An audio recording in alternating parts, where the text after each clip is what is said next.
obrigada. Boa tarde a todos.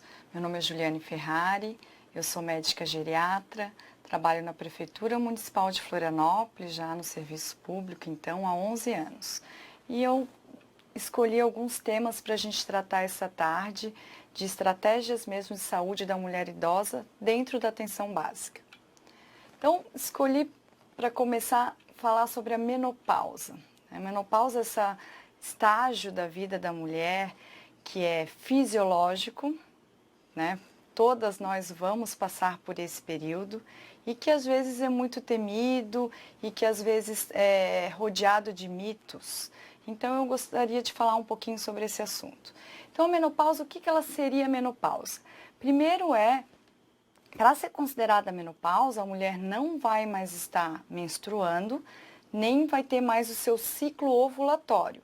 Então para ser considerado realmente menopausa, tem que ficar 1 ano sem menstruar, onde acontece a cessação da produção de estrogênio e também de progesterona. Quando que acontece esse período? Começa ao redor dos 45 anos até os 55 anos. Então, a média de idade é de 50 anos. Então, é uma fase de transformação do corpo da mulher. Então, é muito importante que a gente saiba o que acontece durante esse período. Então, quais são os sinais e sintomas que vão nos levar a pensar que a mulher está passando por esse período? Claro que a idade, a partir dos 45, pode-se começar mais cedo? Pode, a gente considera uma menopausa precoce, mas não é o comum. Então, alguns sinais e sintomas vão acontecer durante esse período e a gente vai ter que tentar abordá-los e resolvê-los da melhor forma possível. Fogachos, que são os famosos calorões, pele seca, atrofia vaginal, incontinência urinária, distúrbios do sono, palpitações, tontura, cefaleia, suor frio, sudorese, principalmente noturna, irritabilidade e outras alterações do humor, déficits cognitivos, osteopenia, resistência insulínica com aumento de LDL e de HDL, aumentando também assim o risco de doenças cardiovasculares. Quanto tempo que a gente tem esse sintoma? Esses sintomas eles persistem mais ou menos por 5 anos, mas algumas mulheres podem ter um período maior desses sintomas. Então, acrescentando também outros sintomas, diminuição de libido, aumento de peso. Então, a gente vê que são sintomas muito amplos, que podem ser confundidos também com outras doenças muitas vezes, mas que a gente tem que pensar na mulher que está passando por esse período, que é um estágio natural do período da vida da mulher. E a gente também, o período anterior à menopausa, a gente chama de climatério. Então, muitas vezes, esses sintomas não vão acontecer só quando realmente a menstruação acabar. Eles começam, às vezes, algum tempo antes. Então, qual que é o tratamento? O tratamento principal mesmo, que tem que ser discutido com o seu médico, cada paciente, então, vai discutir com o seu médico, com a sua equipe, é a terapia de reposição hormonal. Muitos anos a terapia ela ficou desacreditada, vamos dizer assim, porque alguns estudos mostraram que ela aumentava risco de câncer de mama, de trombose, de doenças cardiovasculares, mas hoje em dia, com mais seguros, se mostra segurança desse tipo de tratamento, mas é claro que ele tem que ser individualizado. Por exemplo, uma mulher que fuma já não é indicado. Uma mulher que tem um histórico pessoal ou familiar de câncer de mama já não é indicado. Então, também não significa que todas as mulheres devam tomar a terapia de hormônio, de reposição hormonal. Cada caso tem que ser individualizado. E o mais importante do que realmente o medicamento são as medidas gerais, modificação de hábitos de vida, controlar fatores de risco para a obesidade, para a hipertensão, para a diabetes. Então, hábitos saudáveis, atividade física, parar o cigarro, alimentação, controle de peso e também um suporte psicológico.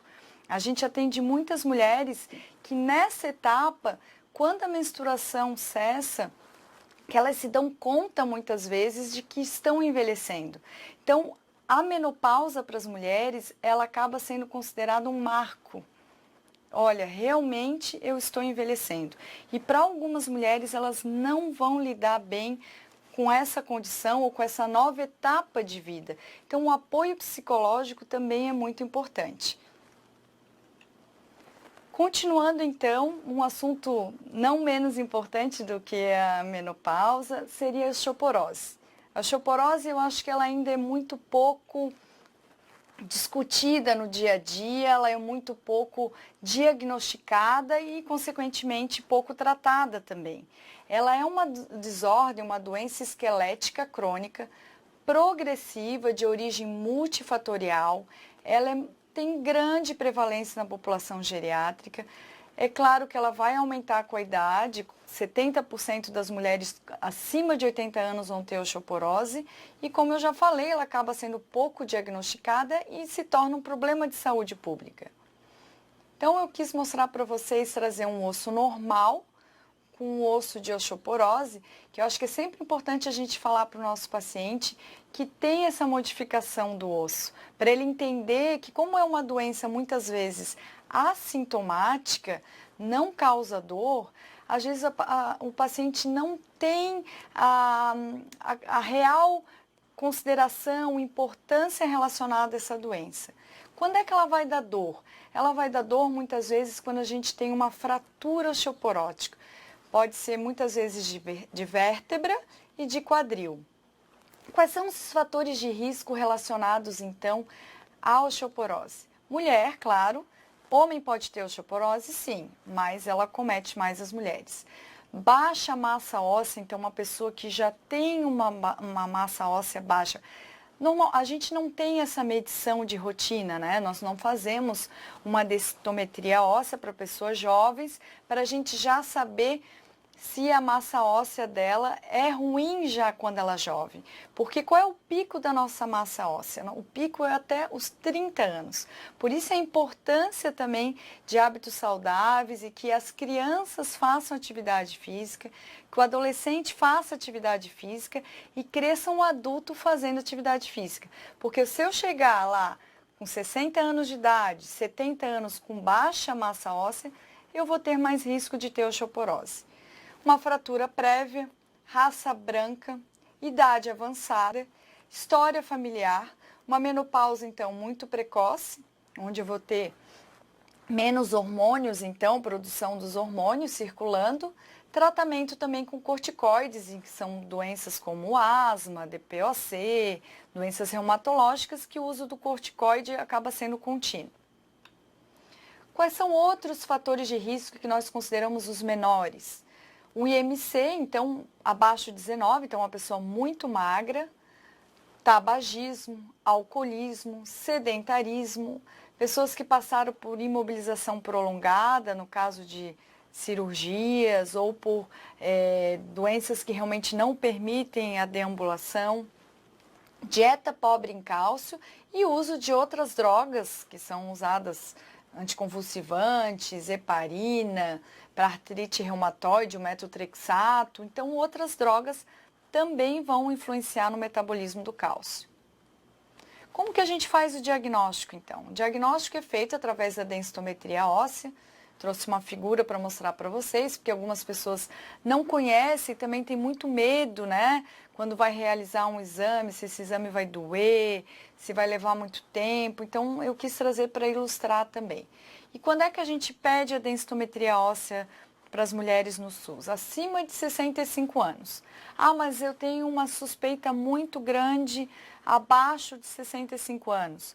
Eu posso pedir, desde que eu justifique que existam fatores de risco para esse meu pedido abaixo de 65 anos. E de quanto em quanto tempo, então, eu faço o exame? É de 2 em 2 anos. Também não adianta eu ficar fazendo o exame todo ano. Então, é errado a gente ficar pedindo de 6 meses ou todo ano. Então, o correto padronizado é a cada 2 anos. Então, eu trouxe aqui a figura para vocês, mostrar que é um exame indolor, é um exame rápido. Normalmente, então, aqui eu trouxe uma ilustração da coluna, né? lombar, que eles analisam principalmente de L1 a L4, e quando tem muita artrose ou muita degeneração dessa coluna, eles excluem na análise alguma dessas vértebras também. Trouxe o gráfico ali para mostrar para vocês que nesse caso, essa paciente ela está no amarelinho. Então, no amarelinho ela já é considerada com osteopenia. No verde é considerado normal e no vermelho já é considerado osteoporose.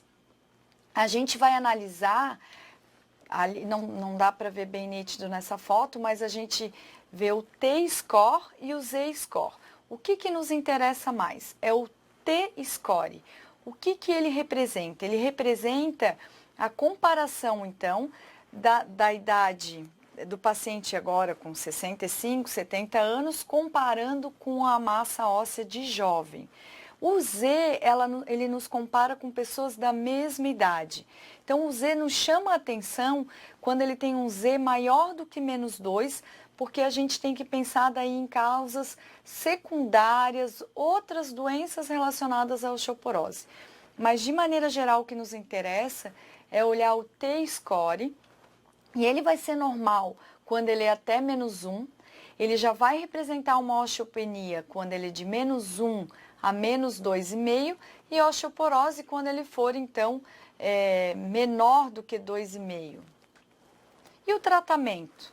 Tratamento, claro que a gente sempre começa com as medidas não farmacológicas. Uma adequada nutrição, uma ingesta de cálcio através da alimentação, de 1,2 a 1,5 gramas por dia, né, ou 1.500 miligramas. Bons hábitos de vida, atividade física, evitar o álcool, o cigarro, controle também do ambiente para prevenção de quedas. Isso também é muito importante. Por isso que é importante a gente perguntar como é que é a casa do nosso paciente. Claro que quando a gente faz visita domiciliar, a gente também acaba vendo em loco esse ambiente, os tapetes que são usados de maneira errada, os calçados também inadequados, fios espalhados pela casa, falta de iluminação nas casas, falta de corrimão. Então, tudo isso a gente tem que orientar, porque o mais grave qual é da osteoporose? É a pessoa cair e fraturar.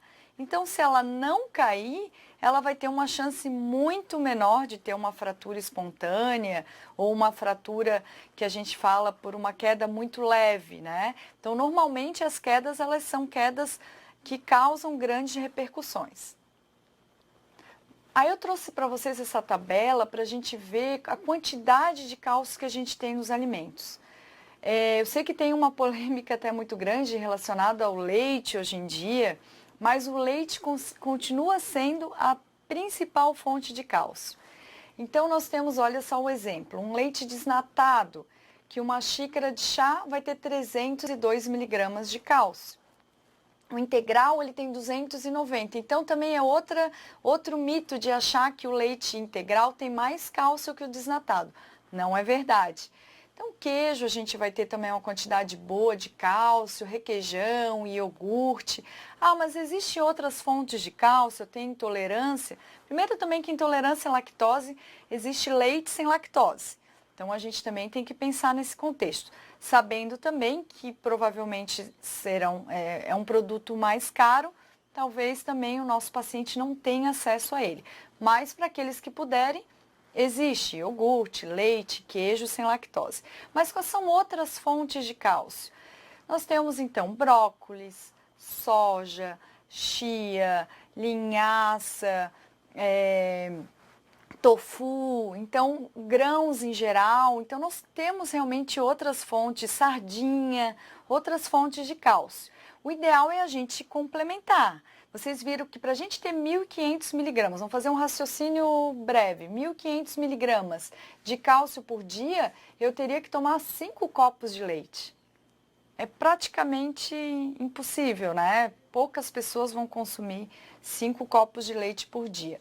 Então, a gente acaba vendo que para ter um consumo realmente adequado através da alimentação, a gente tem que misturar muitos alimentos e muitas vezes é difícil, principalmente o idoso. Então acaba sendo que a gente também tem que complementar com comprimido de cálcio que eu vou falar a seguir. Mas continuando então o tratamento.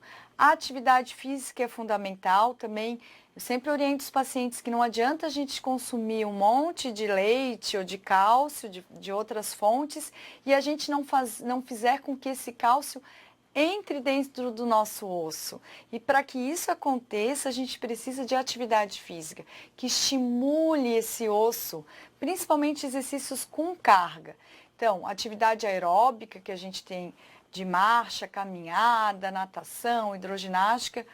Claro que cada pessoa pode escolher aquilo que mais lhe agrada, mas é importante também a musculação, que é tão temida, e também outro mito em relação aos idosos, que os idosos não podem ou não devem fazer musculação. Devem sim, e é uma atividade super completa e excelente para o idoso. Não só para a osteoporose, como para outras doenças também. Claro que também exercícios de alongamento que fortalecem os músculos, a gente também vai ganhar benefícios, porque a gente tem que pensar que um osso bom, ele nem precisa ser protegido por um músculo bom. Então aqui eu trouxe para ilustrar vocês uma idosa na academia, pegando peso. Então, claro que o ideal é uma supervisão, o ideal é que tenha um educador físico que faça aquele plano, né, de atividades para aquele idoso. Sempre a gente orienta que a atividade física seja feita com supervisão. Mas o que mais é importante é que a pessoa procure um esporte que lhe dê prazer também. Então, se gosta de jogar vôlei, se gosta de dançar, não tem problema. A gente tem que estimular a atividade física em geral. E o tratamento, então, medicamentoso? Porque a gente sabe que o objetivo final do nosso tratamento seria não ter fratura, ou então diminuir esse risco de fratura e aumentar, então, essa massa óssea. Então, cálcio, que é bem famoso, o que a gente tem na rede pública é o carbonato de cálcio, 500 miligramas, a gente não tem disponível de 600 miligramas, a gente orienta 1 a 2 comprimidos ao dia, dependendo, então, desse consumo de cálcio de outras fontes alimentares do paciente. Então, a gente vai ter que conversar sobre alimentação com esse paciente, né? Para diminuir os efeitos gastrointestinais que acontecem com o cálcio e que faz com que muita gente pare de tomar o cálcio ou diminua de 2 comprimidos para 1 comprimido por conta própria, acaba sendo a constipação, gases, a dispepsia. Então, se a gente realmente ingerir após a alimentação, a gente vai diminuir os efeitos colaterais, tá? E temos outros alternativos que seriam o citrato de cálcio e o fosfato de cálcio, que nós não temos na rede pública, mas que acabam trazendo menos efeitos colaterais. E a vitamina D, que também é outra polêmica também nos dias de hoje, os estudos já mostraram que não tem benefício na reposição para pessoas jovens ou sem doenças nenhumas, mas para pessoas idosas com osteoporose ou osteopenia ou com outras doenças relacionadas ao metabolismo ósseo, a vitamina D tem o seu papel fundamental e o consumo deve ser de 800 a 1.000 unidades por dia. E não menos importante, complementando então o nosso tratamento com cálcio, vitamina D, nós temos então os famosos bifosfonados. Quem são os bisfosfonados que nós temos disponíveis então na rede pública? Nós temos o alendronato, que é de 70 miligramas, que é uma dose única semanal, ele deve ser tomado em jejum. Então, uma vez na semana, a gente tem que orientar esse paciente a ficar de 30 minutos ou até 1 hora em pé e sem se alimentar. Então, ele precisa desse cuidado. A gente também tem que orientar que não é que ele tenha que ficar em pé parado. Ele pode andar, ele pode caminhar, ele pode arrumar a casa, preparar o café, mas ele não pode sentar ou deitar-se durante esse período. Cuidar sempre com clearance renal, porque é um remédio que não pode ser dado para pessoas com uma insuficiência renal grave, então a gente tem que cuidar. Aí nós temos também risedronato, que na verdade não temos na rede pública, mas ele também é usado semanalmente. ou também nós temos uma dose mensal. O ibandronato também existe uma dose mensal. O zolendronato, que ele é endovenoso, é uma dose anual, nós não temos também no SUS. E o denosumab, que é um remédio um pouco mais novo, que ele é por via subcutânea, aplicado de 6 em 6 meses. Também não temos na rede pública. Esse é uma boa alternativa para os pacientes com insuficiência renal. Ele é o único que pode ser usado.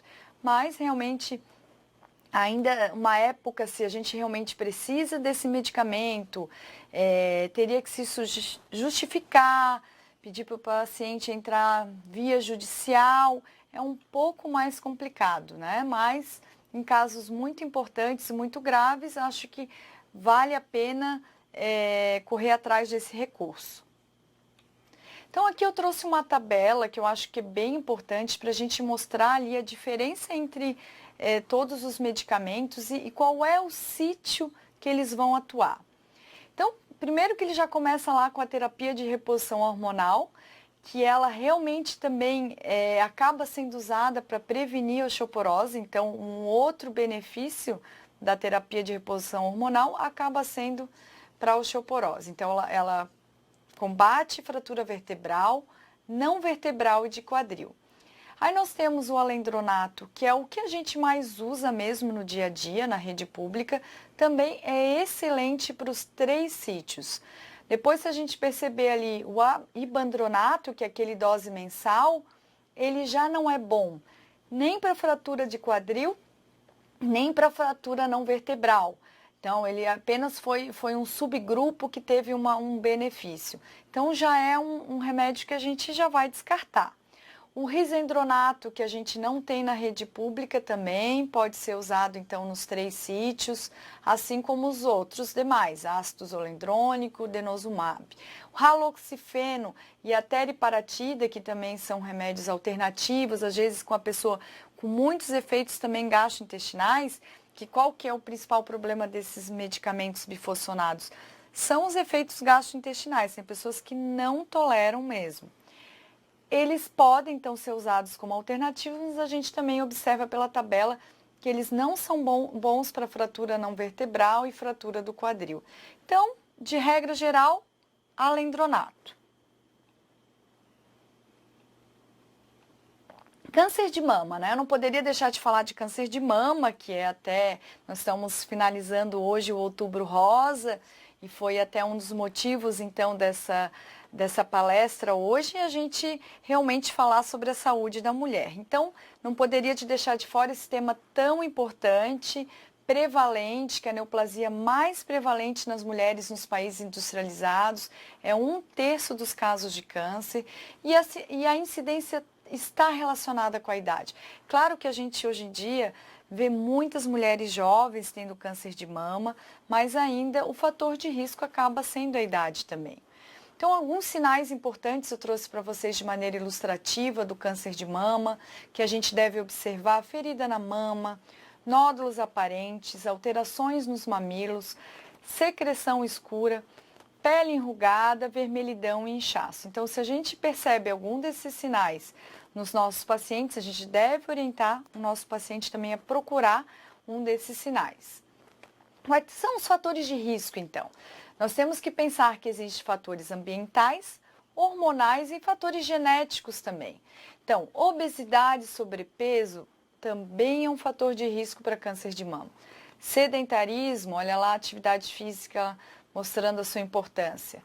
Consumo de bebida alcoólica exagerado, o álcool ainda é tão inocentado na nossa sociedade, né? É bom, pode, a Organização Mundial de Saúde libera, mas não em excesso, gente. Então, a gente tem que tomar cuidado com isso e orientar o nosso paciente o quanto que ele está ingerindo de álcool. Exposição também frequente a radiações ionizantes, raio-x, né, o número de exames que os nossos pacientes vão fazer ao longo de uma vida, até um número de mamografias também desnecessárias, muitas vezes, que são feitas de maneira repetitivas, né, ao longo da vida. Então, tudo isso a gente tem que orientar. O paciente adora fazer exame de tomografia, raio-x, e a gente tem que orientar que é uma fonte também de câncer. Fatores hormonais, então, a menarca precoce, não ter tido filhos, primeira gravidez após os 30 anos, né, que hoje em dia está cada vez mais comum as mulheres terem filhos mais tarde, mas acaba sendo um fator de risco.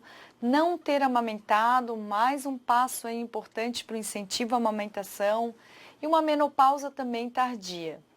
Os fatores genéticos, uma história familiar de câncer de mama, de ovário, principalmente em parentes de primeiro grau, então mãe, irmã, filha, antes dos 50 anos, né?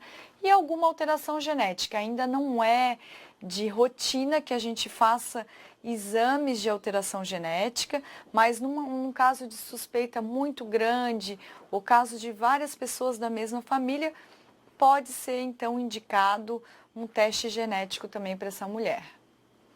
O autoexame, que já foi tão importante e depois acabou caindo um pouco em desuso, mas ele acaba sendo fundamental também, porque a mulher tem que conhecer o seu corpo. Então, eu acho que o mais importante do autoexame é isso, é o autoconhecimento. A partir do momento que eu me olho no espelho, que eu me toco, eu vou saber reconhecer quando alguma coisa diferente aparecer. Não substitui o exame de mamografia, não substitui a consulta com a enfermeira, com o médico, mas realmente é uma autopercepção. Então, aqui eu trouxe uma ilustração da mamografia, que também é super temida, né? As mulheres odeiam fazer porque dói, realmente causa dor. A dor também é muito subjetiva e individual. Vai acontecer um esmagamento literalmente da mama, mas são alguns segundos. Então, eu sempre explico para o paciente que é uma dor suportável. As pessoas têm medo, a mesma coisa que eu falei da densitometria, as pessoas têm medo daquilo que elas não conhecem. Então, mostrar muitas vezes o aparelho, o exame para o paciente, vai deixá-la muito mais tranquila. Então, ela tem que ficar em pé, então realmente a gente tem que ver uma paciente que é cadeirante, uma paciente que não consegue ficar em pé por problemas outros, coluna, ou até por causa de, vamos pensar assim, uma demência, uma agitação, a gente vai ter dificuldade em fazer esse exame. Então, a gente também tem que ver para que paciente que a gente vai estar pedindo determinado exame. Depressão. Mudando agora um pouco de assunto, a depressão é uma doença muito prevalente, principalmente, então, com o envelhecimento, ela vai ter um pico no envelhecimento. Então, a gente no Brasil varia de 4 até 36% de prevalência. Ela não é apenas tristeza, ela não faz parte do processo normal de envelhecimento. Isso é outro mito também que as pessoas acabam falando, é normal, tá idoso, tá velho, é normal ficar triste. Não é normal. Então é uma doença e deve ser tratada. Entre as pessoas idosas, às vezes a depressão é um exemplo muito comum de uma doença que ela é atípica, inespecífica. Por quê? Porque às vezes o idoso não chora, não tem aquele quadro clássico de choro ou de realmente falta de prazer nas coisas. Às vezes são outros sintomas que eu vou mostrar aqui para vocês que a gente tem que, acender uma luzinha e pensar que possa ser um processo depressivo. Então, o que a gente tem que ter o alerta, né? Lentidão, a pessoa que já acorda cansada de manhã, redução da afetividade, poxa, adorava ver os netos, adorava datas comemorativas, agora não tem mais muito, não mostra mais muito afeto, intranquilidade, nervosismo, ansiedade, alteração do sono, tanto para mais, tanto para menos, do apetite também, para mais ou para menos, mas o mais comum é menos, assim, aquela pessoa também perdeu 10, 15 quilos. O que todo mundo pensa? Pensa em câncer, a primeira coisa que se pensa é câncer, mas muitas vezes vai ser um processo depressivo. Aquela pessoa com múltiplas queixas, que está todo dia lá na unidade de saúde, a gente também tem que abrir o olho para isso, com falta de interesse nas coisas que antes lhe agradavam, falta de prazer, perda de memória também, a gente acaba vendo muito, no meu dia a dia eu vejo muito pessoas que são encaminhadas por falta de memória e a gente faz toda a investigação e na verdade essa pessoa está com depressão. Isso é bom, porque tem um tratamento e realmente pode ter uma recuperação até a cura, que é o que a gente desejaria para todas as pessoas. Distúrbios de comportamento, de conduta e também um etilismo de início recente. Então, a pessoa nunca bebeu e começou, então, a ingerir álcool de uma maneira exagerada. Então, eu trouxe esse quadro para vocês de algumas frases das pessoas que falam, relatos, né, de pacientes relacionados à depressão. A angústia que aperta a garganta, uma solidão sem fim, uma doença da alma, uma doença do organismo como um todo, um vazio, um abismo cinzento que engole a vontade de viver, um túnel do qual parece impossível sair. Então, gente, depressão é doença séria, né? Já tivemos aí um mês do suicídio, de prevenção contra o suicídio, o Setembro Amarelo, então a gente tem que realmente se alertar para isso, para perceber no nosso paciente, porque também o índice de suicídio, ele é maior no idoso. Então, esse outro quadrinho que eu trouxe é para mostrar, então, a diferença de tristeza e depressão. A tristeza, normalmente tem um motivo. A pessoa sabe por que está triste, a pessoa pode também ter sintomas no corpo, pode sentir angústia, pode sentir taquicardia, choro por estar triste. Mas ela tem, e até pode ter, às vezes, sentimentos muito repetitivos, pensamentos repetitivos, né, sobre aquele motivo da tristeza. Já a depressão, muitas vezes, é uma tristeza profunda, mas a pessoa não sabe identificar aquilo.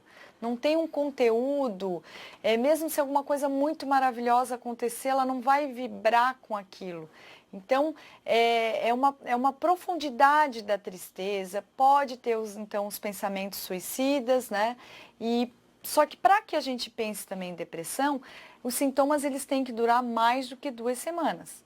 Não é hoje, um dia, é normal todo mundo sentir tristeza por algum tempo, algum motivo específico. O que não é normal é quando isso se perpetua e que realmente acaba atrapalhando o dia a dia, perdendo funcionalidade, mudando o comportamento, como aquele outro quadro que a gente já viu. E o tratamento? Então, eu não vou entrar especificamente no tratamento, mas é claro que medicamentos, os antidepressivos, ansiolíticos, são usados, então, de maneira geral, como tratamento inicial, mas a gente também tem que pensar que é uma doença multifatorial. Então, atividade física é importante, dieta, apoio psicológico com terapia, terapias em grupo, que nós temos bastante nas unidades de saúde, e atendimento também individual quando se fizer necessário. E atividades voluntárias, trabalhar, participar de grupo, ter objetivos na vida. Então, acho que tudo isso também são coisas que a gente tem que conversar com o nosso paciente para ele buscar também outras formas de tratamento, não só o tratamento do remédio, que é fundamental, que não deve ser interrompido também, porque também acontece muito isso. Tomou 1, 2 meses de remédio, 3 meses, se sentiu melhor, parou o medicamento. Então, isso a gente tem que orientar, que normalmente é de 6 meses a 1 ano de tratamento contínuo. E outra coisa que a gente tem que orientar é que o remédio ele também não é um efeito imediato. Não vai ser em 5 dias, 1 semana que eu vou ter aquele benefício esperado. Normalmente varia, claro, de indivíduo para outro, mas de 20 dias até 40 dias para a gente perceber os benefícios daquele nosso tratamento medicamentoso. E o último assunto, então, nós vamos falar sobre a osteoartrite. O que é a osteoartrite? É a artrose, popularmente conhecida como artrose. É uma doença articular, então, degenerativa. Ela é uma enfermidade músculo-esquelética mais comum nos indivíduos acima de 65 anos. As mulheres acabam também sendo mais afetadas e acabam desenvolvendo também uma doença mais grave. Então, nós temos também a etiologia, a idade, genética, traumas, esforço repetitivo, obesidade, instabilidade articular, alterações já na morfologia dessa articulação, nessa bioquímica da cartilagem, que isso pode, né, acontecer com uma pessoa mais jovem também. Como que é o quadro clínico, então? O quadro clínico, ele é normalmente um início lento, mas ele é progressivo, né? Acomete principalmente articulações de carga, joelhos, coluna, e as mãos também são muito acometidas nas mulheres. Punho, cotovelos e ombros são pouco frequentes, né? Vão estar mais relacionadas também ao tipo de atividade profissional ou atividade física daquela pessoa. Tem uma dor mecânica. O que isso significa? Que normalmente em repouso não acontece a dor.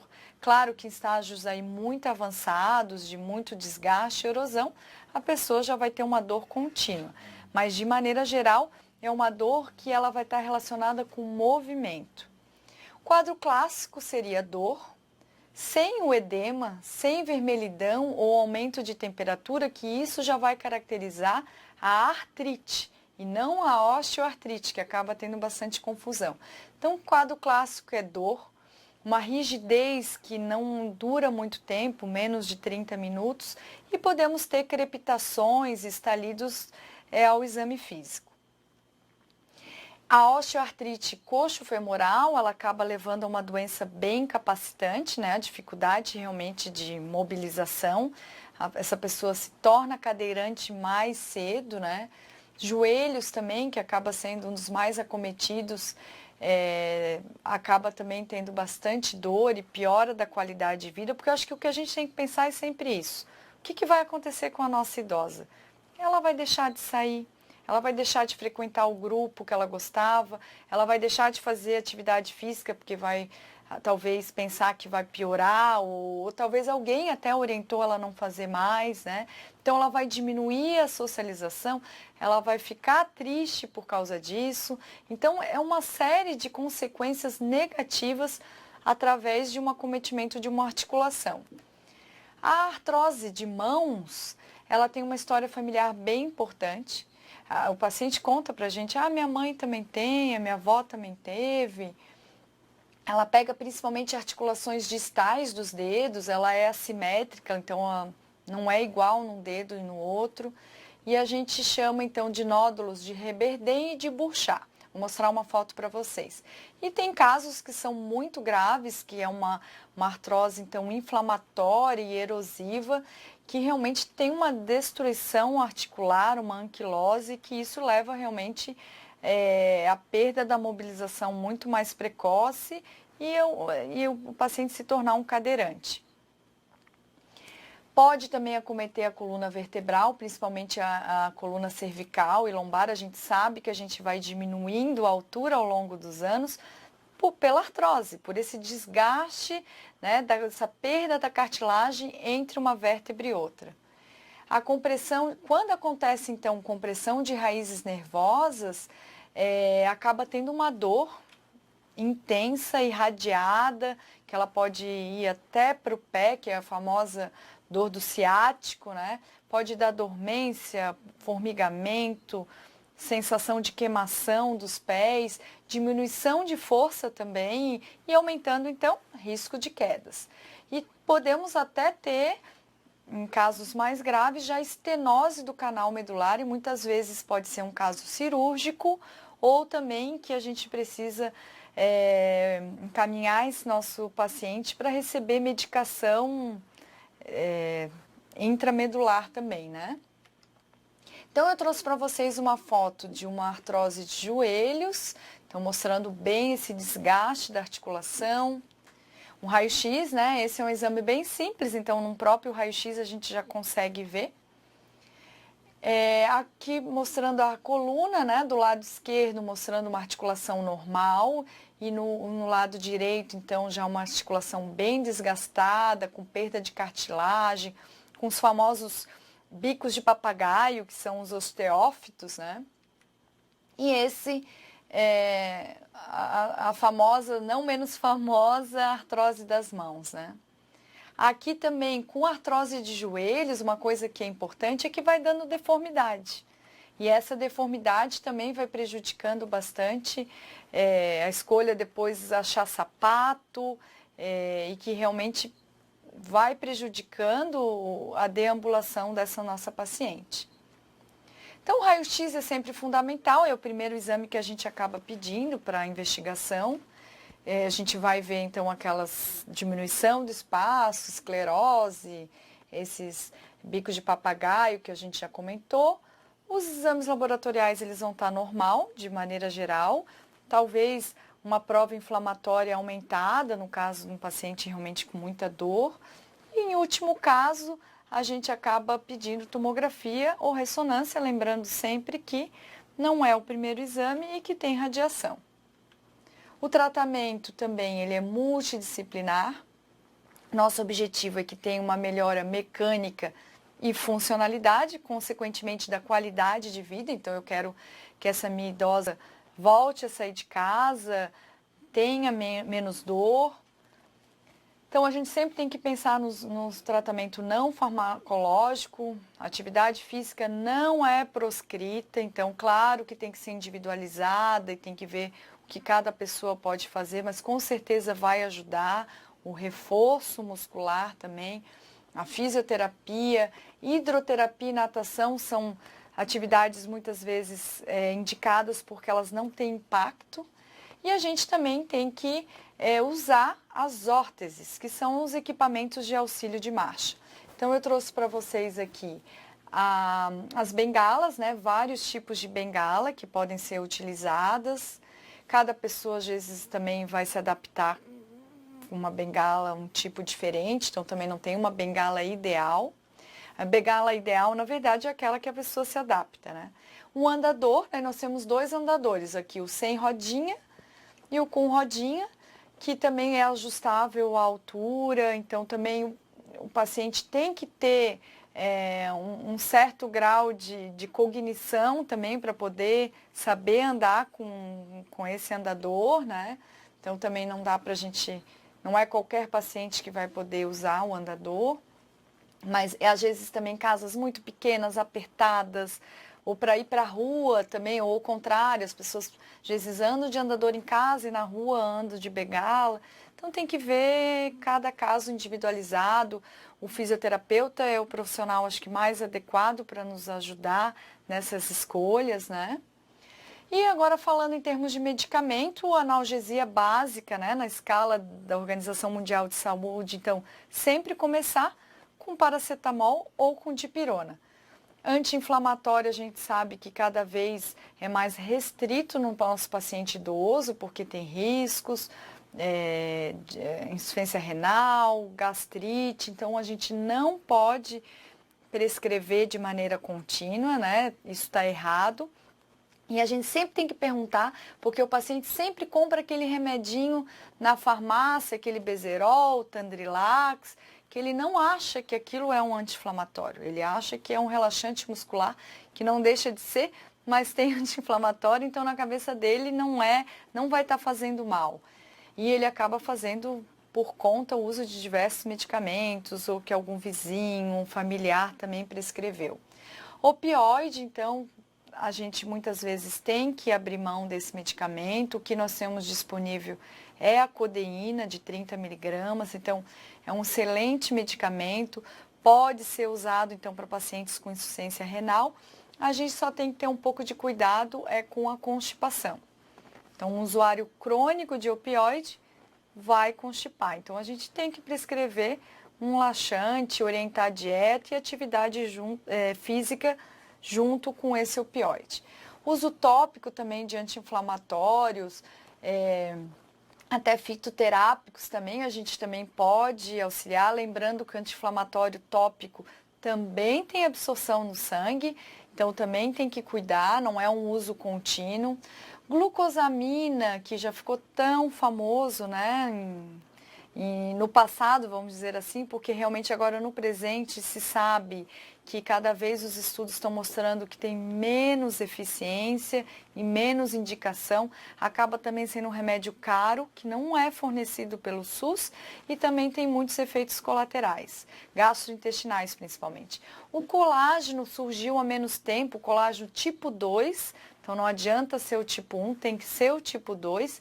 Ele tem alguns estudos que mostram alguns benefícios, principalmente em artrose de joelhos, né?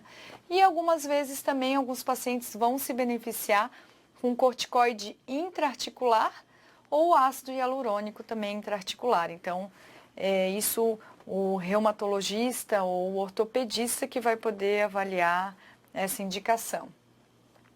A opção final de tratamento é sempre o tratamento cirúrgico, então, que é o que a gente prefere evitar no nosso paciente idoso, que já tem outras comorbidades, então a cirurgia acaba sendo um risco maior. E voltando para a velha e boa adoção de estilos de vida saudáveis, a participação ativa nos cuidados da própria saúde, que são importantes em todos os estágios da vida. Nunca é tarde para a gente mudar estilo de vida, para a gente mudar hábitos, que também é um outro mito que a gente acaba às vezes, deixa assim, já está com muita idade. Não, sempre quando a gente mudar para melhor, a gente com certeza vai estar tendo uma melhoria na qualidade de vida daquele nosso paciente. Então, acho que é esse o recado que eu tinha para dar para vocês. Agradeço a oportunidade de estar compartilhando aqui um pouco do meu conhecimento e do meu dia a dia, né, como geriatra também na rede pública, e aguardo as perguntas de vocês. Obrigada. Eu quero reforçar também que, não menos importante, eu não abordei hoje nessa aula específica, mas que a gente tem que continuar cuidando dos fatores de risco de hipertensão, diabetes e de colesterol. Porque às vezes realmente a gente está preocupado, né, com o câncer, a gente está preocupado com a osteoporose, a gente está preocupado com coisas mais palpáveis, vamos dizer assim, mas a gente esquece que realmente o que mais mata ainda no Brasil são as doenças cardiovasculares, circulatórias, né? Então a gente mais ainda morre de infarto e acidente vascular cerebral. Então acho que eu termino com esse recado que a importância mesmo da prevenção também dessas doenças cardiocirculatórias, né? Da prevenção da adoção de estilos de vida saudáveis, de cessação do cigarro e diminuição do álcool. Obrigada pela participação também e até uma próxima.